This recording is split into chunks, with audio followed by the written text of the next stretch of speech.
सोने का अंडा। बहुत पहले की बात है, एक गांव में अली नाम का एक व्यक्ति रहता था। उसके माँ बाप बचपन में ही गुजर चुके थे। वो खेतों में काम करके अपना गुजारा बड़ी मुश्किल से करता था। उसके पास एक मुर्गी थी जो उसको रोज एक अंडा देती थी। जब उसके पास कभी खाने के लिए कुछ नहीं होता तो वह रात को अपनी मुर्गी का अंडा खाकर ही सो जाता था। उसके पड़ोस में एक बासा नाम का एक व्यक्ति रहता था जो कि सही व्यक्ति नहीं था।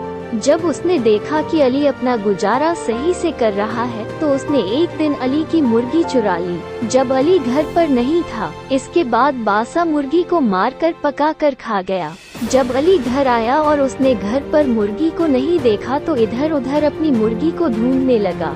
उसने मुर्गी के कुछ पंख बासा के घर के बाहर देखे। उसने बासा से बात की तो बासा ने कहा कि उसकी बिल्ली एक मुर्गी को पकड़ कर लाई थी। मैंने उसको पका कर खा लिया। मुझे क्या पता था वो तुम्हारी मुर्गी है। अली ने बासा से कहा कि वो इसकी शिकायत पुलिस से करेगा। ये बात सुनकर बासा ने मुर्गी की जगह अली को एक छोटा बत्तख दिया। अली ने उस बत्तख को पाला जिससे कुछ दिनों बाद वो बत्तख बड़ा हो गया और अंडा देने लगा। एक रात को जब बहुत बारिश आ रही थी, एक साधु भीगता हुआ रहने की जगह मांगने के लिए बासा के घर पहुंचा, लेकिन बासा ने उसको मना कर दिया। इसके बाद वो अली के घर गया। अली ने उसको रहने के लिए जगह दी और खाना भी खिलाया। अगली सुबह वो अली के घर से जाने लगा, लेकिन जाते हुए उसने अली के बत्तख के सिर पर हाथ फेरा। इसके बाद जब बत्तख ने अंडा दिया तो वो सोने का था। अली ये देखकर बहुत खुश हुआ।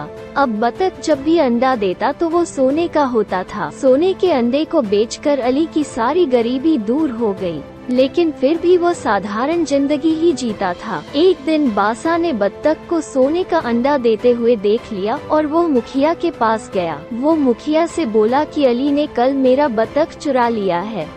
जब मुखिया ने अली से पूछा तो उसने सारी बात बताई कि किस तरह बासा ने ही उसको बत्तख दिया था। मुखिया ने कहा कि मैं कल इसका फैसला करूंगा कि बत्तख किसको मिलेगा। बत्तख ने रोज की तरह मुखिया के पास भी सोने का अंडा दिया। अगले दिन मुखिया ने दोनों को सामान्य अंडा दिखाया और कहा कि यह कल तुम्हारे बत्तख ने दिया था।